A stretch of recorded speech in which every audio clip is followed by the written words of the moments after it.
अस्सलाम वालेकुम जी। सबसे पहले मैं आप लोगों का बहुत ज़्यादा शुक्रिया अदा करना चाहती हूँ जिस तरह कमेंट्स में आप मेरी हौसला अफजाई करते हैं और मेरी रेसिपीज़ को पसंद करते हैं।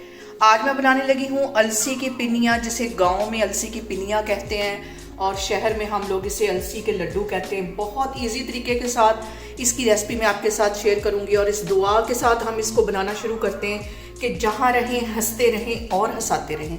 तो चले जी इसे मिल के बनाते हैं। और यहाँ पे देखें जी, अलसी की पिनिया बनाने के लिए मैंने आधा किलो की जितनी अलसी ले ली, इसे अच्छी तरह साफ़ कर लिया है और आधा किलो ही मैंने गुड़ ले लिया है और एक पाव मैंने गंदम का आटा ले लिया है। तो चलिए इसे बनाना स्टार्ट करते हैं। और यहाँ पे देखें जी, मैंने ले लिया है अलसी और इसे कढ़ाई में डाल दिया और खाली अलसी को हमने भूनना है और इतनी देर भूनना है कि हमें अलसी के चटकने की आवाज़ें आएँ।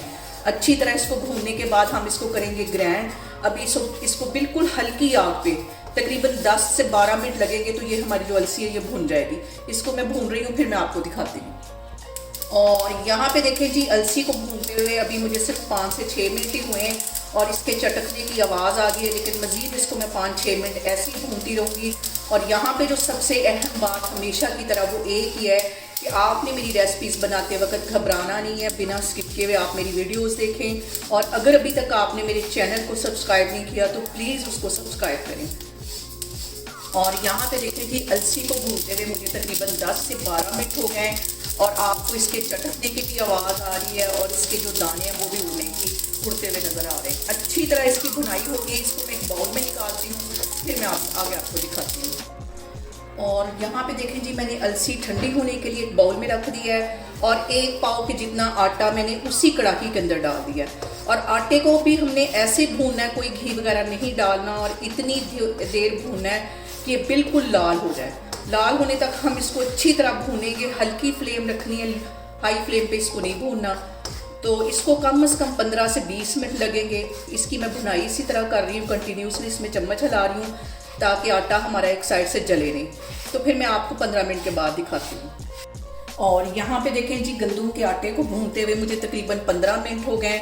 बिल्कुल हल्की आग पे मैं इसको भून रही हूँ और ये अच्छी तरह लाल हो गया। इतना ही इसको पकाना है, इसको जलने नहीं देना। चूल्हा यहाँ पे मैं बंद करती हूँ और आटे को किसी बड़े बर्तन में निकालती हूँ, फिर मैं आपको दिखाती हूँ। और यहाँ पे देखें जी, कढ़ाई के अंदर मैंने आधा किलो के जितना गुड़ डाल दिया है और 1 गिलास इसमें मैं पानी का डाल दूँगी। और अब हम इसकी बना लेंगे चाश। जितनी देर में इसकी चाश तैयार हो रही है उतनी देर में मैं अलसी को पीस लेती हूँ, तो फिर मैं आगे आपको दिखाती हूँ। फ्लेम मैंने यहाँ पे बिल्कुल लो रखी हुई है। और यहाँ पे देखें जी, एक साइड पे मैंने आटा जो भून के रखा था वो है, दूसरी साइड पे मैंने अलसी रख लिया। मसाला पीसने वाली डब्बी के अंदर हमने इसको पीसना है और अलसी हमारी सारी पीसी गई है। दूसरी साइड पे हमारी चाश तैयार हो रही है, फिर मैं आपको दिखाती हूँ।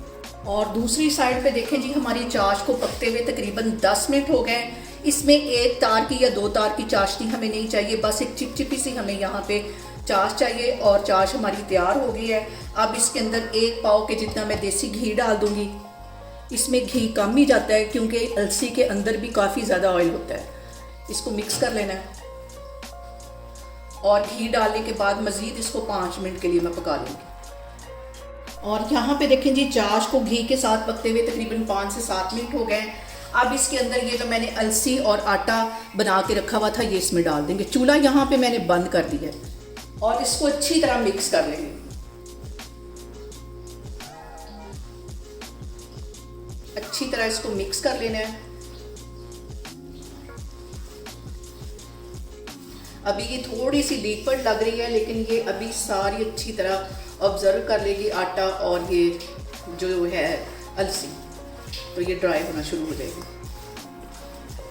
और मैं पिन्नियों के अंदर कभी भी ड्राई फ्रूट नहीं डालती। मुझे पिन्नियों के अंदर ड्राई फ्रूट बिल्कुल भी पसंद नहीं है। इसका अपना ही टेस्ट इतना मज़े का होता है। सारी चीज़ों को अच्छी तरह हमने मिक्स कर लेना है। देखें जी, मैंने सारी चीज़ों को अच्छी तरह मिक्स कर लिया है और अब इसके ठंडा होने का वेट करती हूँ। इतना भी नहीं ठंडा करना कि इसकी जो पिन्नी है वो बनानी हमारे लिए मुश्किल हो जाए। तकरीबन 10-15 मिनट के लिए ऐसे ही इसको मैं खुला छोड़ दूँगी। थोड़ी सी ये ठंडी होगी तो फिर हम इसके लड्डू बनाते हैं या पिन्नियाँ बनाते हैं, फिर मैं आपको दिखाती हूँ। और यहाँ पे देखें जी, हल्का सा ये गर्म होगा मटेरियल, तो इसको ऐसे उठा के लड्डू की शेप दे देनी है। हल्का हल्का गर्म होगा तो इसकी पिनियाँ बन जाएंगी, अगर ठंडा हो जाएगा तो फिर सही से इसकी पिनियाँ नहीं बनेंगी। ये सारी मैं बना के इस तरह रखती जा रही हूँ। और यहाँ पे देखें जी, कुछ अलसी की पिनियाँ मैंने आपको दिखाने के लिए बना ली हैं, बाकी की मैं अभी बनाती हूँ। और आप लोग भी इसको लाजमी ट्राई करें और मुझे कमेंट्स में बताएं कि आपको मेरी रेसिपीज़ कैसी लगती हैं, और मेरी वीडियोस को ज़्यादा से ज़्यादा शेयर करें और मुझे सब्सक्राइब करें, और अपना बहुत सारा ख्याल रखें। इंशाल्लाह ताला मैं एक और वीडियो में आपके सामने आऊँगी। अल्लाह हाफिज़।